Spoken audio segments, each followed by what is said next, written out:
Bem, então, neste rescaldo do dia 22, do Dia da Biodiversidade, neste início destas atividades, eu escolhi, deram-me um mote aqui da biodiversidade, eu achei que valia a pena trazer-vos estes trabalhos, que são, na verdade, os trabalhos mais recentes de investigação que nós temos estado a fazer, ainda estão a decorrer, e que dei este título da importância da paisagem na conservação da biodiversidade em meios insulares. É um bocadinho um desafio, como vos digo, os trabalhos ainda estão, os resultados que vou apresentar são ainda resultados preliminares, estão a decorrer de um projeto, um 2020 que nós tivemos, e que me parece ser importante, e é particularmente importante neste contexto que estamos aqui, portanto, cada uma autarquia que tem responsabilidades no planeamento, que tem responsabilidades diretas no seu território, e é também interessante vermos estas novas áreas, creio eu, estas novas áreas da investigação, estas novas áreas do conhecimento a nascerem. Esta que vos trago situa-se no contexto daquilo que se chama hoje em dia Landscape Genetics, que é um descaramento, de certa maneira, da ciência, que liga aqui duas pontas a escalas muito diferentes, uma escala de genes e depois uma escala também da paisagem, e que só tem vindo a acontecer, está a decorrer neste momento, e só tem vindo a acontecer em mercê das novas tecnologias, quer que vão emergindo, quer na parte de detecção remota, com avalanche de satélites, quer na parte também de laboratorial da genética, com as metagenómicas e estas novas formas de computacionais e automatizadas de genética, que permitem realmente um grande volume de informação e, portanto, ligarmos estas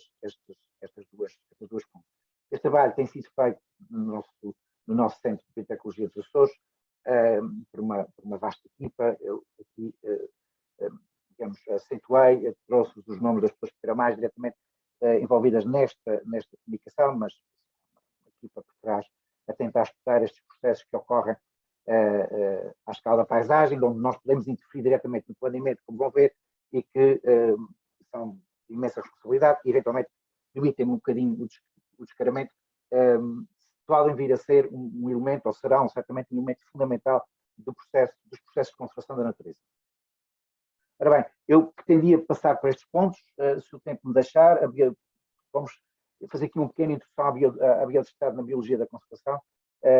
depois saltar para as ilhas, localizarmos aqui nos Açores, mas aqui o conceito de ilha, num conceito de ilha alargado, ou seja, não são ilhas apenas os espaços no meio do mar, mas do ponto de vista da ecologia e da biologia da conservação, ilhas são pequenos núcleos envolvidos por uma matriz muito diferenciada. Podemos imaginar a Serra da Estrela rodeada por uma matriz agrícola ou uma pequena mata natural rodeada no meio de uma cidade. Funciona, na verdade, como ilhas e, portanto, os modelos que estudamos para os meios, para as verdadeiras ilhas, podem ser aplicados e estão aplicados também a esse contexto, e, portanto, este trabalho tem essa dimensão, digamos assim, quase da paisagem mundial, porque grande parte,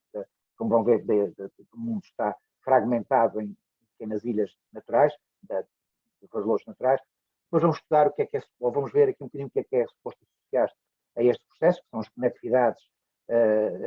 que ocorrem entre estes pequenos núcleos. Vamos buscar a ecologia da paisagem e perceber um bocadinho a evolução da paisagem nos Açores. A evolução aqui, vamos buscar um bocadinho a história da paisagem, desde o povoamento, e depois o impacto da fragmentação, agora sim, na conservação das plantas. Vamos ver 3 casos de estudo que são associados ao projeto que nós estamos a desenvolver e, finalmente, tentar concluir com algumas questões sobre a importância da paisagem na conservação da biodiversidade. Obviamente que a paisagem que estamos aqui a falar não é a paisagem do mirador,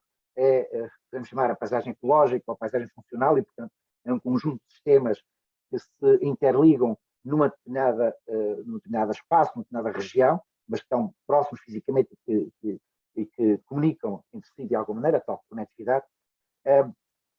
Mas vamos então começar pelo princípio, a biodiversidade, aquilo que nos trouxe aqui,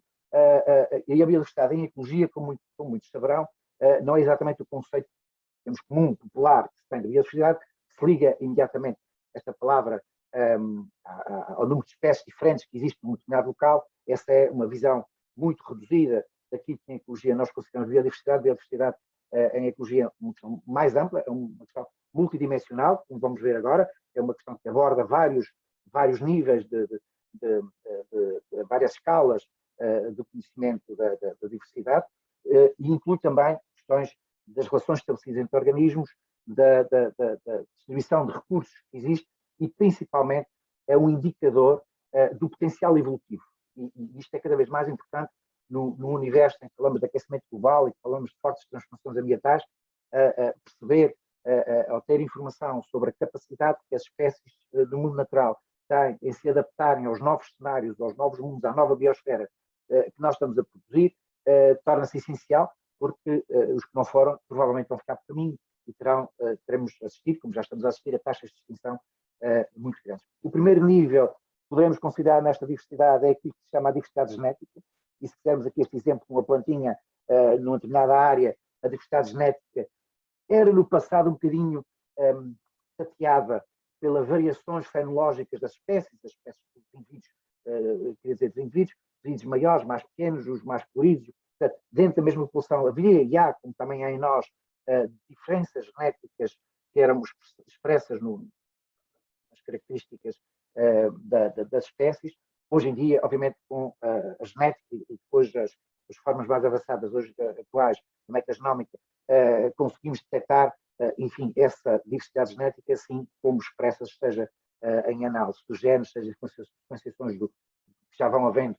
de muitos genes ao mesmo tempo, e vamos percebendo a diversidade que está associada. Nós vamos trazer neste trabalho um bocadinho esta diversidade genética, vamos tocar nela e analisar um pouco algumas dos nossos casos exemplos. Ainda, como disse, são resultados preliminares e ainda numa base de SSR, base mais de genética clássica, mas o projeto que está aqui envolvido, que é o Connect Gene, está também ligado a formas mais recentes de análise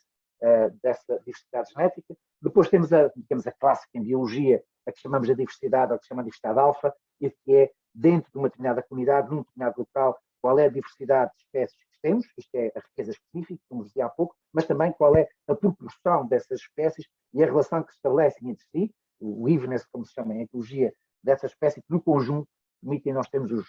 chamamos os índices de biodiversidade, e portanto dão-nos a ideia digamos, da estabilidade e da capacidade futura desse sistema de se perpetuar.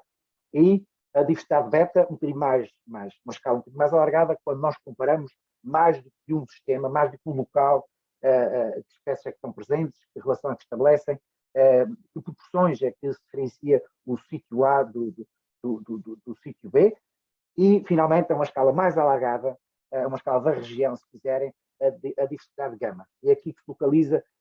a ecologia da paisagem e que permite estudarmos, então, num conjunto mais alargado de sistemas, que sistemas é que lá estão, que proporção de espécies é que estão em cada um desses sistemas que se relacionam, e que diversidade de sistemas é necessário para construirmos uma determinada estabilidade numa determinada região. Podemos imaginar aqui nesta paisagem, no Ilhéu da Graciosa, as várias comunidades que estão aparecendo até chegarmos à beira-mar, e dessa relação dessas comunidades é mantido a sustentabilidade do processo, é mantido a chegada de nutrientes, por exemplo, as aves que nidificam nestes arbustos e que fornecem o guano, que fornecem os nutrientes para este sistema, a zona da frente de marés que suporta a erosão marítima com as espécies mais enraizadas e que aguentam a pancada do mar. Deste conjunto de vários sistemas de prados, de bosques, de vegetação costeira, há uma unidade funcional que permite a existência desta diversidade, e esta é a diversidade gama, que focaliza o seu estudo no âmbito da paisagem. A tal landscape genetics que eu dizia há pouco tem este descaramento de ligar, então, a diversidade genética, como é que a variabilidade que existe nas populações pode ser explicada por estes fenómenos à escala da paisagem, e como podemos encontrar na paisagem as razões e muitas vezes as justificações, as causas, quer de percas de biodiversidade e desaparecimento de espécies, quer de, eventualmente, no futuro, termos um instrumento de gestão que nos permite recuperar espécies, se calhar mais poderoso até do que muitos dos que a biologia da conservação clássica temos vindo a utilizar, como postos de populações e por aí. Bem, vamos focar-nos nas ilhas, estes processos agora de biodiversidade ligado aqui às ilhas. Nas ilhas temos desde logo um efeito que se percebe facilmente. As ilhas são um espaço condicionado, limitado, seja estas ilhas, as verdadeiras ilhas no oceano, sejam as ilhas continentais, são necessariamente espaços mais reduzidos, por isso nós damos o nome de ilhas, e por consequência terão dimensões de populações mais pequenas nesses espaços. Por cada uma das espécies, necessariamente há populações mais pequenas, mesmo que elas, em algumas ilhas ou em alguns ilhéus, ocupem, como acontece em alguns casos, todo o espaço disponível, mas o que é verdade é que pela limitação física desse espaço geográfico, as populações serão sempre digamos, como problema inicial ou como característica própria, sem populações mais pequenas, do que potencialmente podem ser nos continentes. Quando alargamos à diversidade de gama e à variação daqueles sistemas, teremos então que a mesma espécie, por vezes, ocorre em vários destes ecossistemas. Por exemplo, aqui temos um exemplo que eu usava aqui, numa lógica de paisagem, existem essa uma determinada espécie pode-se propagar, pode-se estender por vários tipos de habitats, por vários tipos de ecossistemas, e acontece, por exemplo, muito frequentemente da mesma espécie prolongar por vários, muitas vezes desde a montanha até à zona de costa, e eventualmente está aí um dos processos fundamentais em meios insulares e que gera, ou que se baseia melhor, na ecologia da paisagem, ou seja, a sustentabilidade ecológica ou a viabilidade ecológica de muitas dessas espécies em sistemas insulares pode depender muito mais dos fenómenos à escala gama, à escala que se passam na paisagem, do que às escalas locais. Ou seja, dado que cada local tem um número reduzido de indivíduos nas populações, eventualmente é da união destas populações que existem em vários ecossistemas próximos que se sustenta a variabilidade genética de uma mesma espécie. O que reforça a importância dos fenómenos à escala da paisagem, mais eventualmente do que até à escala local, e daí uma das características dos ecossistemas insulares é exatamente este. As paisagens têm um papel reforçado, o sistema que acontece nas paisagens tem um papel reforçado do que aquilo que acontece em zonas continentais, digamos, em grandes territórios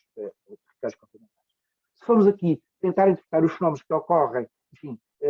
usando, mesmo que sejam conceitos mais básicos da biologia insular, aqui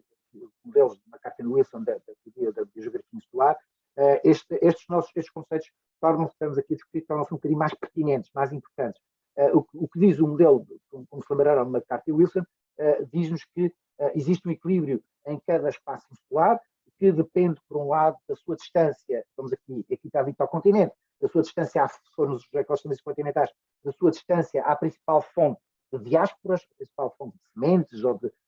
de ovos, ou, portanto, a sua principal fonte de diásporas. Numa ilha insular será a sua distância ao continente, e teremos, de uma forma básica, dois grandes tipos, as ilhas que estão mais perto do continente e que estão mais longe. Obviamente, nas ilhas que estão mais perto do continente, a taxa de imigração, a taxa de chegada é mais elevada, e, portanto, temos que a possibilidade de chegada de espécies é mais elevada nessas ilhas mais próximas do continente. Obviamente que as mais longe, e relembro aqui que os Açores são das ilhas mais longe dos continentes do planeta, as que estão mais longe, obviamente, têm taxas de chegada mais reduzidas, mais condicionadas. Por outro lado, dado que o espaço da ilha, os recursos da ilha são limitados e os fenómenos de competição acentuam-se também em ilhas, as ilhas têm também uma taxa de extinção muito elevada, seja por fenómenos estocásticos, fenómenos casuais, tempestades de submersão da ilha, de vulcanismo, no caso dos Açores, seja fenómenos interiormente genéticos, não é? De consanguinidades, endogamia nas populações que levam depois à extinção, e essas taxas de extinção são tão mais elevadas quanto, ou melhor, inversamente proporcionais ao tamanho da ilha. Portanto, ilhas pequenas têm maiores taxas de extinção, ilhas grandes têm menores taxas de extinção, porque provavelmente têm mais espaço, emitem populações mais elevadas e, portanto, a probabilidade de extinção por estes fenómenos que nos disse, de variações estocásticas ou de acumulação de anomalias genéticas, é menor nas ilhas grandes, e por a probabilidade de sobrevivência torna-se maior, a taxa de extinção é mais pequena. E, portanto, cada ponto de equilíbrio, não é chamado de ponto de equilíbrio na biogeografia insular, depende destes dois fatores, coisa que nos Açores nós não estaremos exatamente nos mais simpáticos, já que somos das mais distantes dos continentes, as ilhas não são propriamente muito grandes e, portanto, estaremos na base aqui destas curvas a ter em conta. Mas gostaria que ficassem com estas duas ideias. Há um processo de rejuvenescimento, digamos assim, de suporte dos processos em meios insulares, que se calhar se baseia muito na paisagem, voltando aqui a este tópico, de taxa de imigração, de chegada de novos indivíduos que vão estabilizar e aumentar a diversidade genética das populações insulares, há uma taxa de extinção associada que é dependente do tamanho dessas áreas, que podemos pensar na ilha como um todo, quando pensamos na ilha selvagem, mas que já não é na ilha como um todo, quando pensamos numa ilha que tem que partilhar parte da ocupação agrícola e parte da ocupação de espécies naturais, e aqui o espaço que estamos aqui a falar, o grande e o pequeno, já não é o da ilha, mas é o grande e o pequeno do espaço que deixam às espécies naturais para poderem sobreviver. Portanto, como vos dizia, quando nós pegamos numa paisagem mais selvagem e começamos a fragmentá-la, então cada um destes fragmentos funciona como sendo uma ilha, e as visões, temos os modelos de McCarthy-Wilson, aqui da imigração, da taxa de imigração e da taxa de extinção, passam-se a aplicar a cada um destes mosaicos que encontramos na paisagem, e não há ilha, não é a área total da ilha que temos que ter aqui em conta. Daí que, mais uma vez, reforça-se não só a interdependência na paisagem, na tal biodiversidade de gama que os sistemas têm, e que há uma, torna-se importante, porque existe sempre, torna-se importante esta conectividade, esta ligação que existe entre indivíduos da mesma espécie entre vários habitats, chama-se isto de conectividade, mas também entre vários mosaicos, entre várias subilhas, chamamos-lhe assim, a ligação que existe ganha aqui uma importância maior, ainda mais quando estamos numa situação como no caso dos Açores, em arquipélagos, quer dizer, em arquipélagos que têm taxas de extinção e de recolonização, como acontece com o vulcanismo e as áreas vulcânicas, muito acentuados, como o caso dos Açores. E, portanto, num sistema arquipelágico, como acontece nos Açores e no nosso grupo central, por exemplo, foi aquele que nós estudamos mais neste trabalho, existe, obviamente, uma forte relação dentro da paisagem, mas também entre ilhas, porque senão não seria possível o repovoamento das ilhas depois de uma catástrofe, estamos a falar, por exemplo, do vulcanismo, não seria possível o repovoamento como tem acontecido, isso fica que aconteceu nas várias ilhas, mas também, se calhar, esta conectividade interilhas faz parte do processo de suporte das próprias populações, ou seja, se calhar em cada ilha ou em cada paisagem, o número de indivíduos possa ser demasiado baixo até para manter as espécies com a sua vitalidade genética, e ser a ligação que existe entre as várias ilhas que garante uma vitalidade, garante uma população mínima viável, como chamamos de biologia de conservação, população mínima viável entre as várias ilhas, e eventualmente as que não suportam ou que não encontram esses veículos de troca entre ilhas, eventualmente acabam por se extinguir. Vamos tentar perceber para os Açores e no global que veículos é que podem fazer esta ligação, esta conectividade entre mosaicos e principalmente entre ilhas. Podemos diagnosticar, por exemplo, para o Atlântico Norte, algum desses veículos. É muito diferente estes processos em terra do que em verdadeiras ilhas, portanto, aqui sim há uma diferença importante entre o que são as ilhas continentais, se quisermos, Terra da Estrela, Sintra,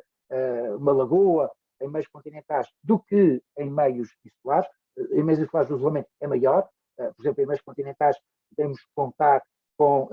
grandes transportadores, como por exemplo vertebrados terrestres, que podemos contar com cheias de rios, por exemplo, o Rio Tejo, quando fazia cheias no passado, eventualmente comunicava, por exemplo, com Setúbal, e portanto havia grandes transportes de diásporas de um lado para o outro. Temos nos continentes existem veículos de transmissão mais acentuados, para os oceanos é mais limitado, e embora podemos contar com os veículos através do oceano a flutuar, através do vento, de certa maneira nos Açores é muito unidirecional, porque os ventos vêm quase todos os dominantes aqui do Golfo do México,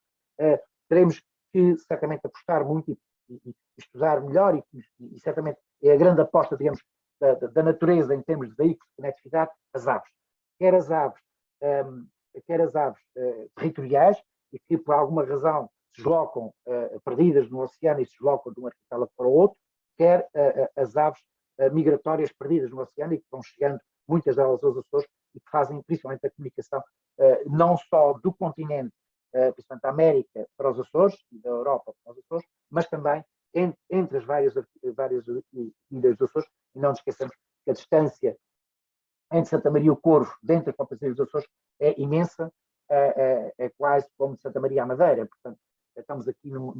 no arquipélago de baixa densidade e muito longínquo, onde estes processos chamados de dispersão a longa distância têm que funcionar. Uma pista para a importância destes processos das aves como elementos de comunicação dentro do arquipélago e para o arquipélago, eleva-se, por exemplo, na estrutura dos frutos,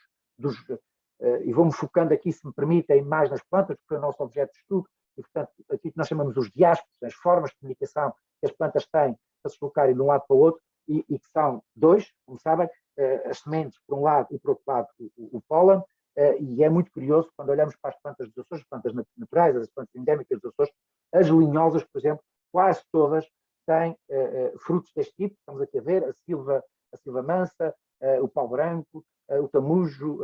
a uva da serra, a rúpia, todas elas têm frutos carnudos cuja dispersão, ou estão preparados para uma dispersão de endozoocoria, ou seja, dispersão preparados para serem comidos, digeridos pelas aves e depois dispersos através das fezes das aves nesse território. Pelo tamanho das vagas, em muitos casos, nós temos que culpar aqui, temos aqui um agente particularmente suscetível de ser eleito como o mais responsável por esta comunicação, por esta conectividade, pelo menos interilhas, e que é o novo pombo de Cás,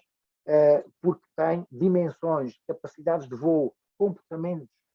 territoriais que o tornam um elemento privilegiado para dispersar estas sementes e, portanto, merece muito a nossa atenção com isso, que ele é, de certa maneira, não, principalmente na floresta, mas não só, o estruturante da floresta dos Açores. Ele, que, como vão ver daqui a pouco, que, de certa maneira, será provavelmente responsável, portanto, a sua densidade populacional e o conhecimento do seu comportamento e a facilitação da sua existência, dos seus habitats, deve ser tida em conta como um elemento importante à escala paisagem para estabilizar, como vamos ver, estabilizar a genética das nossas espécies endémicas, das nossas espécies sob proteção. Mas também, continuando nesta espécie, do ponto de vista, alguns aspectos também insuspeitos. Este resultado que vou-vos mostrar é um bocadinho inédito, está a ser publicado neste momento, e nós temos percebido e temos conseguido provar a importância do pombo de Cás, por exemplo, na dispersão de esporos de fetos muito pequenos. Temos aqui pericomantes especiosos, que alguns conhecerão, existe nos zonas mais longínquos, mais escuros das florestas naturais, principalmente as florestas úmidas aqui dos Açores, uma imensa dificuldade de dispersão, porque está nos sítios mais confinados, nos sítios mais escuros, e, portanto, ventos é muito difícil, a água funcionará, mas não dá para ir de uma ilha para outra, ou de um maciço vulcânico para outro maciço vulcânico, e, portanto, temos que ter aqui um elemento que é capaz de ir buscar ao fundo da floresta e, eventualmente, de o levar pelos Açores todos, pelo menos para quase todos os Açores onde ele existe. Aqui uma imagem dos seus principais órgãos de transporte. Aqui os fetos, como sabem, baseiam o seu transporte a longa distância, é muito baseado em esporos, não tem os dois mecanismos das plantas com flor, das angiospermicas, não tem sementes e pólen, tem só os esporos, depois os órgãos produtivos são muito localizados ali à volta do protal, e nós conseguimos demonstrar de que, de facto, nas penas do pombo de Cás é possível que estes esporos, que estão aqui com aspecto, ali parecem umas minas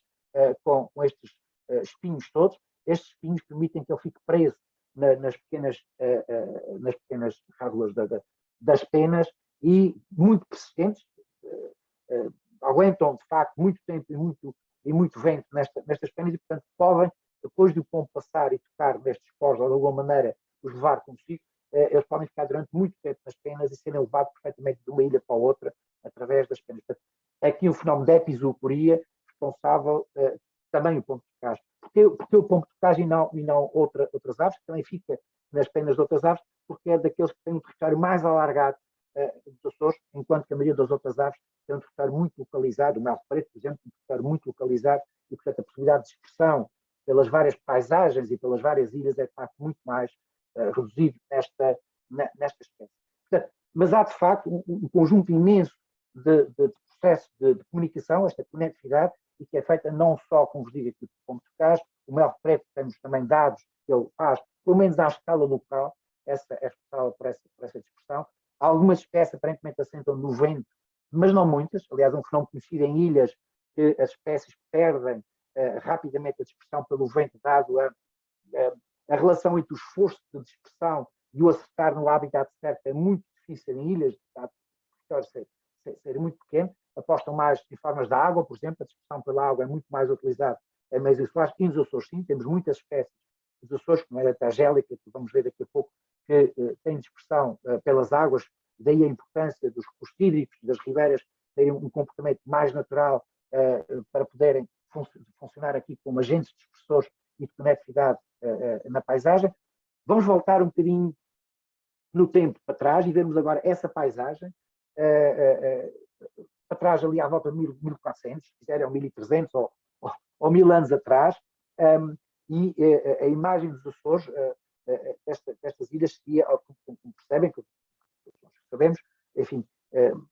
antes do povoamento dos Açores, mesmo que houvesse eventuais presenças humanas, certamente que os houve,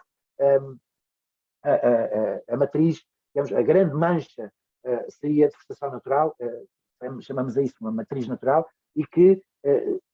permitia aquilo que se chama o contínuo natural, ou seja, permitia que as várias componentes da paisagem estivessem diretamente, proximamente interligados pelos seus fatores que aqui acabámos de ver. Quer a água, quer as aves, tinham a possibilidade de dispersar, de comunicar ao longo do território, cumprir as suas funções, de ligar as várias populações de espécies vegetais. Esta é uma imagem de um modelo que nós temos sobre as florestas, permite ver, por exemplo, para a terceira, a sua constituição antes do povoamento, quase toda ela formada por mosaico de florestas, embora existissem outros tipos de formação já presentes, feiras, vegetações herbáceas, prados, junto à costa, muitos prados, zonas assentadas vulcânicas com vegetação incipiente também, portanto é um mosaico, de facto, de vegetação, mas entre estes vários mosaicos de vegetação há um contínuo que permite que os vários elementos, como vos digo, da água, do vento, das aves, possam fornecer canais de comunicação entre várias populações. Estou aqui a ligar-me ao que vos disse anterior sobre a diversidade genética e a importância da paisagem como suporte dessa diversidade genética das várias populações e, portanto, aí o contínuo natural, a importância que tem este contínuo natural. 1400 e qualquer coisa, e chegam os portugueses, implantamos a cultura europeia cá e a visão do território que temos de uma Europa mediterrânica e aquilo que eu chamo o choque cultural que houve entre a natureza dos Açores e a presença. Provavelmente as primeiras coisas que fizemos foi, como dizem, temos muito pouca informação sobre isso, mas como sabem temos alguma, de Gaspar Frutuoso, e depois alguns dados, digamos mais até das finanças, da economia, das taxas de exportação, e de facto a primeira grande exportação dos Açores foi o trigo, tal chamado celeiro de Portugal, e portanto fomos aqui procurar reconstituir quais teriam sido as primeiras áreas a serem transformadas na sua paisagem, e esta carta que vos mostra é a conjugação do modelo que falei há pouco sobre a vegetação natural dos Açores, a pristina, com a distribuição do trigo, as áreas potenciais para a distribuição do trigo nos Açores, que não é por todo o lado que ele pode ser cultivado, tem uma margem bioclimática muito estreita de onde pode ser cultivado, e aqui tem esta mancha cinzenta, que seria o anel, muito menos na Serreta, muito mais aqui na Agualva, nas zonas aqui de Angra, onde ele poderia ser, e portanto esta paisagem que nós temos aqui, por exemplo, dos altares, terá sido instituída, estabelecida nessa altura, e terá sido de forma muito premente, portanto já gerando uma fragmentação e uma construção de uma matriz cultural, ou seja, uma continuidade de utilização agrícola, digo eu nessa altura, porque os dados que temos da exportação de trigo são muito elevados e, portanto, tem que ter grande parte do território que ser todo o que era possível, criando as zonas de lavas dos biscoitos, criando as zonas de rocadas e as paisagens mais agressivas aqui de São Carlos e da Terra Chã, deviam ser exploradas para poder dar os volumes de trigo que se fala que foram exportados à Terceira e que foram exportados aos Açores, e, portanto, desde logo um impacto grande em rapidamente mudar a paisagem de um contínuo natural para um mosaico com disponibilidade das áreas naturais e, eventualmente, até passar a ver apenas um contínuo cultural, um contínuo de paisagem transformada.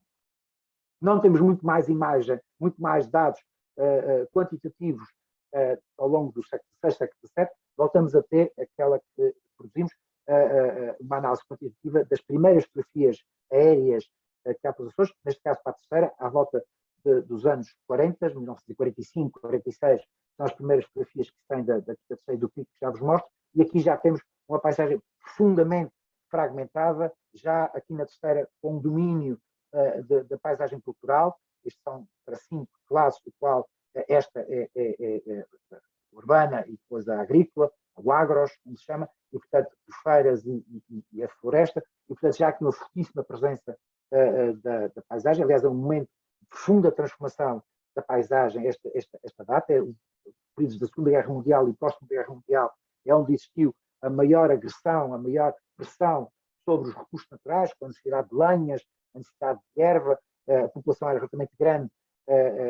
vinha do século XIX, de um surto populacional importante, e portanto foi a altura que nós temos a maior pressão sobre os recursos naturais e sobre a paisagem, e na terceira em particular, como sabem, era uma base militar importante aqui com o quartel, a pressão sobre os recursos foi muito grande e a transformação da paisagem muito profunda, chegando a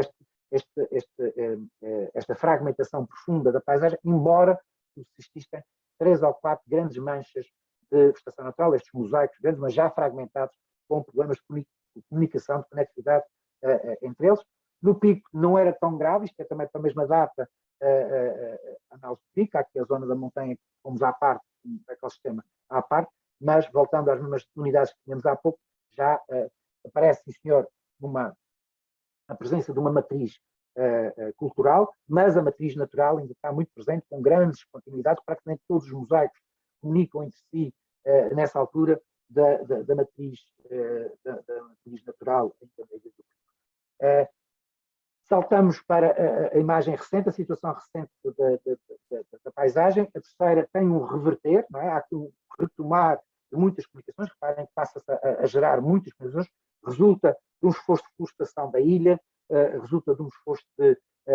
embora haja uma redução das manchas, há de facto uma maior ligação entre as manchas presentes. É verdade que muitas destas ligações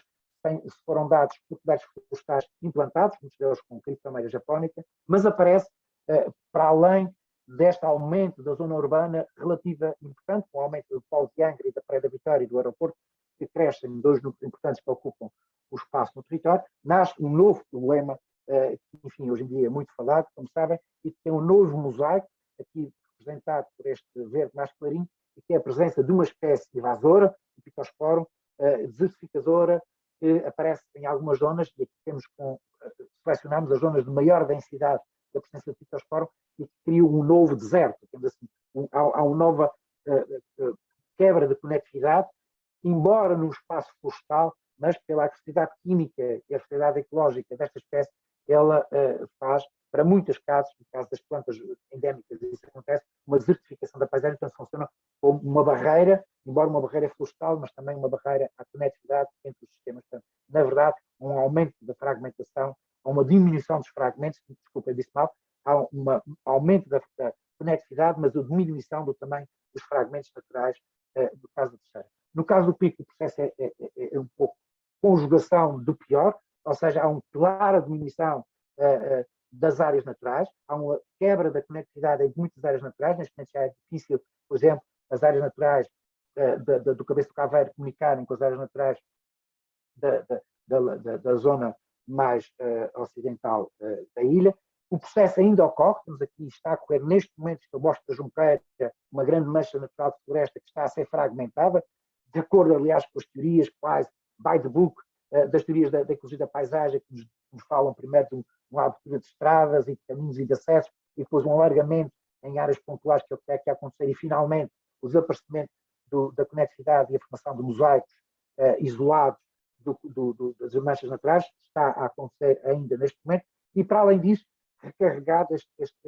fenómeno com o novo mosaico de descontinuidade com o Pittosporum gelatum, com uma presença imensa e muito forte do pico, que ocupa quase todas as antigas manchas florestais a serem ocupadas. E, portanto, é neste cenário que estamos, com populações, na maioria dos casos, muito reduzidas das espécies naturais, mas mais que reduzidas, na maioria dos casos, muito isoladas umas das outras. Vamos só, permitam-me aqui algumas palavras sobre como é que se comportam as plantas do ponto de vista agora da genética e da sua estratégia de vida em relação a estes problemas. Vamos recorrer aqui ao modelo do Sr. Grimm, que propôs aqui um modelo de três vértices, triangular, na estratégia das plantas, as competitivas, as que têm um aparelho genético, uma forma de crescimento mais agressivo, as espécies competitivas, as tolerantes ao stress, e portanto aquelas que resultam bem em stress, e as ruderais. Este modelo explica, por exemplo, as anuais são essencialmente espécies, na maioria dos casos, espécies ruderais, as perenes, enfim, distribuem-se um pouco por situações intermédias, as aves normalmente são aqui ou competitivas ou tolerantes às espécies, são organismos de longo ciclo de vida. O que é importante aqui trazer-vos é que temos necessariamente nos nossos ecossistemas estes tipos de espécies, temos as competitivas, são normalmente aquelas que dominam nos ecossistemas, são as grandes árvores, são aquelas que têm a capacidade competitiva de dominar no território, portanto transformam-se nas dominantes destes processos. As ruderais são normalmente espécies sempre de pequenos habitats, procuram pequenos núcleos com habitats especiais, normalmente procuram habitats muito ricos em nutrientes que derivam, que são extemporâneos, são sistemas que se perdem, que rapidamente desaparecem do tempo, são acumulações de nutrientes, muitas vezes por uma derrocada, por uma clareira que se abriu, por um fogo que aconteceu, e portanto exploram esses recursos enquanto eles existem, e quando eles deixam de existir partem para outra área, portanto, tipicamente baseados em grande conectividade e em grande variabilidade. Quando analisamos a genética dessas espécies, tendencialmente, as espécies competitivas normalmente têm um padrão genético de baixa diversidade, até porque elas assumem que estão bem, são competitivas, dominam o território, não precisam de apostar na diversidade. Muitas delas até apostam na vegetativa, na colunagem, e dominam ou mantêm as suas populações por fenómenos de colunagem nestes ecossistemas, portanto, baixa diversidade genética dentro das suas populações. As ruderais, pelo contrário, porque têm que andar a saltitar de local em local, normalmente uma grande diversidade, nunca sabem o próximo sítio onde vão colonizar, se é mais frio ou é mais quente, e portanto tem uma diversidade genética intrínseca intrapopulacional muito grande na tentativa de resolver os problemas que vão aparecendo, e portanto é neste cenário que nós temos as nossas espécies endémicas, todas elas se encaixam num destes modelos, e vou-vos dar um exemplo aqui para vermos o processo a funcionar de uma espécie paradigmática, uma espécie particular, que é muito curioso e que nos serve aqui porque é muito maneirinha, não é? É muito perceptível, porque ela é uma ilha dentro da ilha, portanto, o Isoetes azori, que é uma espécie estranha, parece uma erva, mas é na verdade um feto, tem os seus poros, é na verdade um feto, vive dentro da água, portanto nas lagoas, é uma espécie endémica dos Açores, com pequenos núcleos, ou seja, cada lagoa é uma ilha dentro da própria ilha, onde a espécie existe, e nós analisamos no Connect Gene, no projeto que vos falei, estamos a desenvolver, estudamos estas 3 ilhas, a ligação entre elas, Pico Faial muito próximas, Terceira e Pico e Terceira Faial mais longínquas, e aqui com uma travessia de mar mais complicada, e depois as populações dentro destas próprias ilhas. E primeiro, ao estudarmos a distribuição dos isoetes, que já estamos há muitos anos, porque ele faz parte das espécies protegidas da Rede Natura 2000, e portanto temos dados deles há mais de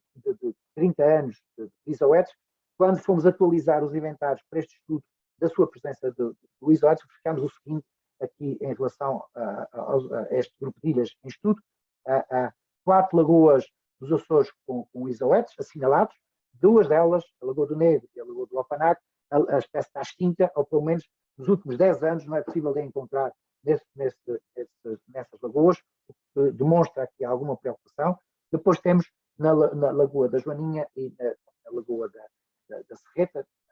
e finalmente no Pico estudámos aqui a população da Lagoa do Paúl, que é a maior lagoa e na verdade a maior população dos Açores de isoetes. Este fundo, a Lagoa Seca é muitos anos, e este fundo que vem aqui está uma pessoa, um dos nossos assistentes aqui a trabalhar, esta população é a maior população de isoetes do planeta, apesar de ser uma espécie endémica, e sendo esta a maior população dos Açores, é sem dúvida a maior população do planeta do Isoetes azórica. Ora bem, a espécie tem este tipo de esporos, vem ali com umas escamas e com as abazinhas. Estes esporos, a dispersão é baseada em aves de zonas úmidas, patos, garças e por aí fora, que ao procurarem alimentos nestas lagoas, fica presa nas suas camas, fica presa nas patas, nas lamas, e com isto vão transmitindo de lagoa em lagoa esses teatros e fazendo a ligação. Temos aqui que introduzir dois conceitos, aqui o índice de diversidade genética, o I, representado por um I, e que estes valores que eu tenho associado aqui aos pontos marcam a presença da espécie, e depois o NM, e que representa a taxa de conectividade, o valor de taxa de conectividade entre estas várias populações, quer entre ilhas, quer dentro da própria ilha. E se repararem, enfim, temos este dado grave, temos duas lagoas onde desapareceu o isoetes, curiosamente as duas lagoas com mais presença de pessoas, a Lagoa do Negro, como sabem, com uma atividade forte turística neste momento, com trilhos e por aí fora, à volta da lagoa e da espécie desapareceu. A Lagoa do Apanac, não sendo visitada, está no meio de uma zona de intensa, cada vez mais intensa atividade agrícola, agropecuária, e portanto a espécie desapareceu também dessa lagoa. E depois, curiosamente, as duas lagoas que temos aqui, a terceira da Lagoa da Serreta e da Joaninha, a Joaninha está aqui embaixo, este pequeno charco, na verdade é um eufemismo chamar isto uma lagoa,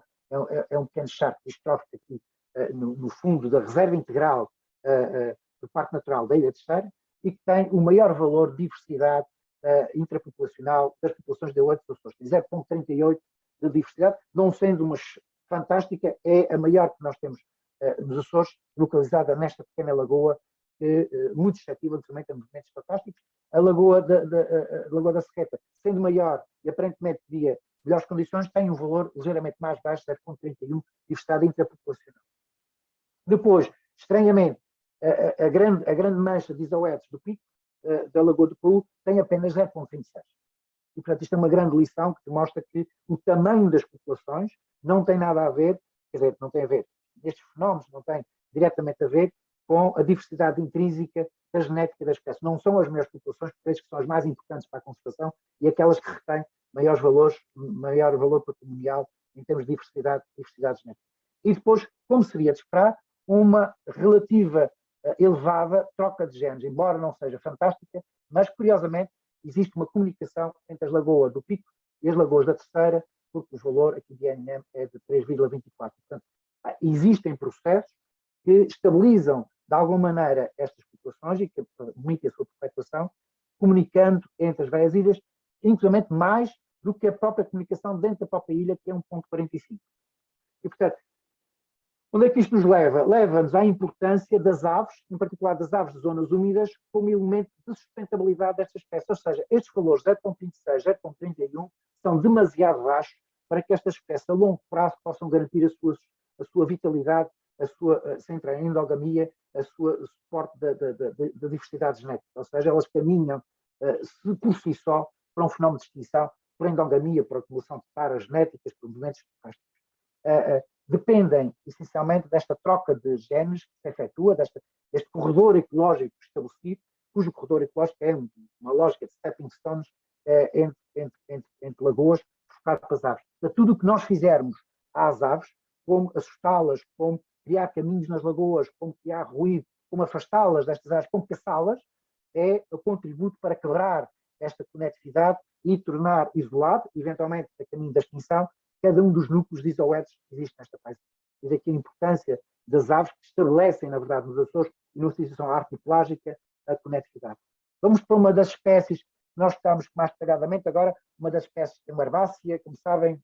a Angelica lignensis, é uma herbácea de longo curso, é uma monocárpica, portanto, dura alguns anos e cada pé acaba por morrer. Tem populações importantes na Terceira, principalmente na Serra de Santa Bárbara.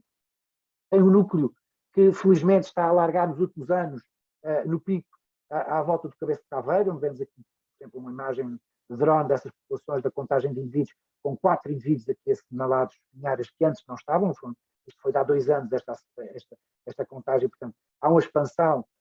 provavelmente pela instituição do parque, pelas medidas de conservação recentes dos Açores, pela diminuição do coelho nestes territórios, e temos uma grande população na Serra de Bárbara, como vos disse, temos a maior população do mundo dentro, novamente, da reserva integral da caldeira da Serra de Bárbara, em que, se repararem, estes pontinhos brancos todos que têm aqui embaixo são, com mais de 500 indivíduos, são florações de Angelica lignensis, aqui um aspecto mais próximo, e no Faial, população muito residual, muito penalizada pelo uso da território, pelo uso da terra, nas margens norte e noroeste da caldeira do Faial, nas margens exteriores da caldeira do Faial, bastante penalizada pela atividade agrícola e pela transformação de paisagem que fizemos nestes territórios. Quando analisamos os valores, eles expressam exatamente isso. Temos valores muito baixos de diversidade interpopulacional para as populações do Faial e do Pico, estas pequenas populações do Faial e do Pico, 0,26, 0,21 nas populações, portanto, claramente a caminharem por uma situação de endogamia e preocupação genética. Também as temos na terceira, nas populações limites à volta da serra, na Lagoinha, por exemplo, ao pé das antenas da Serra de Santa Bárbara, com populações 0,25, 0,24, são estes valores aqui temos, mas temos 0,41, o dobro desta variabilidade dentro da população, de parte, novamente, da reserva integral da caldeira de Santa Bárbara. E, curiosamente, aqui um valor muito interessante, repare, as comunicações nestas populações aqui, de 2,89 a 0,99. Mas, enfim, há vários tipos, também há várias distâncias e estão em várias situações. Junto da estrada, por exemplo, a população da Serra de Santa Bárbara, ao pé da estrada, tem um valor de comunicação mais baixo, presença de pessoas, presença de viaturas, diminui aqui a comunicação, as próprias estradas diminui aqui a comunicação, então, muitas vezes as estradas são uma barreira à conectividade das populações, que neste caso depende de água para dispersão, é claramente uma barreira, mas temos valores de 2,89, temos valores muito interessantes entre Pico e Faial, 1,53, valores muito mais baixos entre a terceira e este núcleo aqui importante, e o Faial e o Pico com 0,53. Isto quer dizer que há uma certa resistência à comunicação entre elas, mesmo assim conseguimos, aqui no caso da terceira, num caso pontual, eu estou a mostrar valores médios entre populações, encontramos para a Lagoa para a zona da Lagoa da Serreta, valores muito interessantes aqui de comunicação. Mas seguramente as populações do Pico e do Faial dependem desta conectividade, desta ligação, quer entre si, quer à terceira, com forma de garantir o sustento genético. Só por si e de forma isolada não é possível. E reparem aqui novamente, tal como acontecia com os isoetes, que falei há pouco, a importância da reserva integral da Serra de Santa Bárbara e destas populações da Serra de Santa Bárbara como o repositório da biodiversidade, que de alguma maneira podem depois espalhar e suportar o que se passa nos restos das ilhas do grupo central. E finalmente mostro-vos aqui, desculpem, não vos disse, esta espécie, curiosamente, é uma espécie que está de acordo com os valores que temos aqui do índice de diversidade interpopulacional, principalmente aquele 0,4 aqui, é uma espécie claramente de procura de pequenos habitats, é uma espécie, ali na classificação do Sulgrino, se bem se lembram, é uma espécie de ruderal, é uma espécie de procura de pequenos habitats. Vamos ver agora uma espécie que é exatamente o contrário, uma espécie de competição, uma espécie C, a Piconia azórica, também uma espécie endémica, teria nos modelos de distribuição potencial que vos mostrei há pouco da floresta, uma grande distribuição dos Açores, grande parte da zona costeira dos Açores seria dominado por esta espécie, ainda assim acontece, por exemplo, em Santa Maria, tem populações importantes nas zonas mais baixas, mas acontece também um pouco no Pico, cada vez menos, mas com alguma importância, tem uma espécie de zonas baixas e cria uma mancha, dominava nas florestas, floresta menos úmida dos Açores, seria com Piconia e Mírica Faia, portanto, grandes populações, ou seja, uma espécie com uma estrutura populacional habituada a dominar na paisagem, sem se preocupar muito com as diversidades, porque, de facto, cria grandes populações para poder resolver esse problema. Não é o que está a acontecer agora, o que está a acontecer é que ela está reduzida a pequenos núcleos populacionais, com exceção de um ou dois casos. Santa Maria é um dos casos bons, digamos assim. O Pico era, até há pouco tempo, um dos casos de grande diversidade das populações. E se repararem, os valores de diversidade interpopulacional são extremamente baixos em muitas populações. Temos casos 0,18, por exemplo, em alguns núcleos populacionais, 0,25, 0,29, 0,23, mesmo, por exemplo, aqui na Grande Mancha do Faial, do Varador, 0,23, muito baixo estas diversidades interpopulacionais comparativamente com o que poderiam ser uma espécie de identificação. Está de acordo com aquilo que acontece em espécies com estas características competitivas e, portanto, menos preocupadas com a diversidade interpopulacional, porque estavam garantidos por grandes manchas e, portanto, para elas é, de certa maneira, um drama, digamos assim, esta redução a pequenos núcleos de populações, muito baseado ou muito compensado, ou necessariamente muito compensado, pelas taxas de imigração muito elevadas. Tá? Temos valores entre terceiro e o Faial, estranhamente, 4,09, 8,38 entre terceiro e Pico, e, portanto, há aqui um mecanismo, certamente o novo ponto de Focaz, a comunicar entre estas várias ilhas e a garantir um bom suporte genético destas populações que vão ficando cada vez mais isoladas. Mas neste caso eu queria mergulhar um bocadinho só aqui na terceira, para verem aqui novamente este fenómeno com mais cuidado. Na terceira, nós temos a maior diversidade genética, está nas populações da Ponta da Serreta, estão aqui na chamada Feijão da Serreta, as maiores populações, melhores no sentido, maior valor de índice de diversidade, 0,23, relativamente quase o dobro que algumas das outras, e depois temos pequenos núcleos, em pequenas matas perdidas, dispersas, aqui na costa sul da Terceira, novamente algumas manchas, mas já muito reduzidas, mas dentro do contínuo natural, na zona do Pico Alto, da Costa de Juncal, e finalmente alguns elementos perdidos aqui na Terra Chã, como sabem, cada vez como sabem, pelo menos os que estão a residir na Terceira, cada vez mais fragmentada e mais transformada em pastagens, e portanto volta aqui a aumentar a fragmentação desta zona. Se repararem, dentro deste contínuo natural da Serreta, nós temos uma taxa de comunicação de 3,37, o mesmo valor que temos dentro da zona natural, nas manchas naturais do Pico Alto, 7,32. Depois, entre as manchas naturais, voltamos a ter 0,36, mas o valor decresce 10 para cerca de 2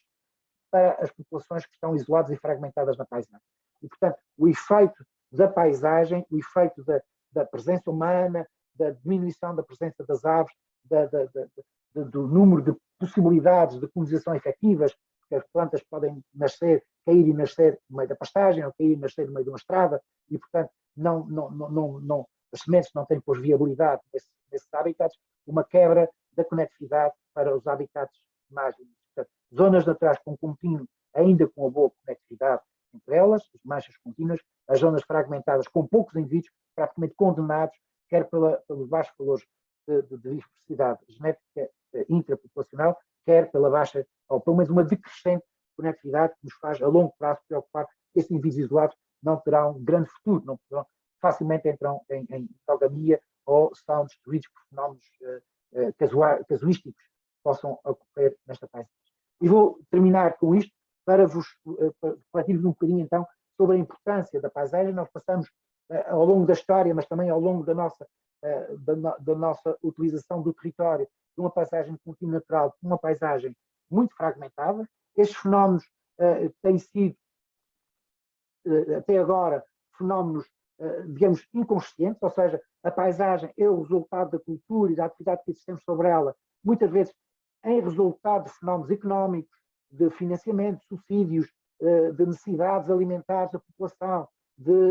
políticas do território que não têm em conta estes processos. Se calhar, e em muitos casos, chegamos a esta homogeneização total, esta matriz cultural total da paisagem, com um decréscimo não só imenso de biodiversidade nestes territórios, dos próprios serviços, que agora se fala muito, que os ecossistemas naturais nos prestam, mas também estes imensos desertos biológicos constituem também barreiras de comunicação entre os que existem nos seus limites, e por isso as novas tecnologias, as novas formas de gerir a biodiversidade apelam fortemente à construção de corredores ecológicos, de conexões que se construem na paisagem. Ou seja, temos a partir de agora não só a possibilidade, mas também o dever de pensar a paisagem, não apenas ela ser o resultado de um conjunto ao acaso de atividades sobre ela, que vai explorando os seus recursos de acordo com interesses exteriores à própria paisagem, mas podemos usar a paisagem para pensar fenómenos que queremos que ocorram lá, como é que podemos, no total, ordenar os processos biológicos e não só, os processos também que nos interessam. Falamos também daqui dos serviços, tem a ver com os fenómenos de erosão, com os fenómenos de fornecimento de solos, a formação de solos, de biodiversidade, de qualidade de vida, para nós também, da vida selvagem nestes territórios, e podemos eventualmente, se quisermos, e assim o entendermos, introduzir no planeamento formas de ordenamento da paisagem que recuperem a conectividade e encontrem novos equilíbrios. Isso está a ser feito em alguns casos, por exemplo, em São Miguel, com a exploração da madeira na zona do perímetro público, está a ser feita uma tentativa muito grande de recuperar corredores ecológicos ao longo de linhas de água e quebrar o contínuo cultural, o contínuo artificial que havia nessa paisagem, criando redes de contínuos naturais que possam comunicar entre as principais manchas de estação. Portanto, é possível nós transformarmos a paisagem, existem modelos e meios para garantir que aqueles fenómenos de conectividade, ou seja, que a ligação entre a genética das espécies e os fenómenos de biodiversidade de gama possam ocorrer e possam restabelecer-se, porque estamos num limiar muito grande. Ou seja, nós neste momento temos cerca de uma espécie, isto em termos das plantas, obviamente, vasculares, nós temos uma espécie conhecida como extinta nos Açores, temos muitas extinções locais, entretanto, conhecidas, falei aqui do isoletes, por exemplo, mas há várias extinções, quer locais, quer por ilhas, de muitas espécies, mas em muitos casos estaremos no limiar de calcular a sobrevivência das espécies, que muitas vezes precisam, como vos disse no início, desta conectividade à escala da paisagem para garantir a sustentabilidade genética das suas populações. E ficava por aqui, agradecendo a desculpa. Para quem quiser saber um pouco mais sobre isto e destes trabalhos que estamos a fazer, vai sair na revista Atlântida um artigo sobre a conectividade e a paisagem. Temos uma página deste projeto do Connect Gene, que está permanentemente a ser alimentada com resultados deste projeto e que vai constituir um portal no final, onde se vão resumir os resultados deste projeto e, portanto, podem ser consultados por todos. Está disponível aqui no link que vos deixo, e agradecer a vossa atenção, partilhando convosco a equipa e os trabalhos que temos andado a fazer nesta área. Muito obrigado a todos.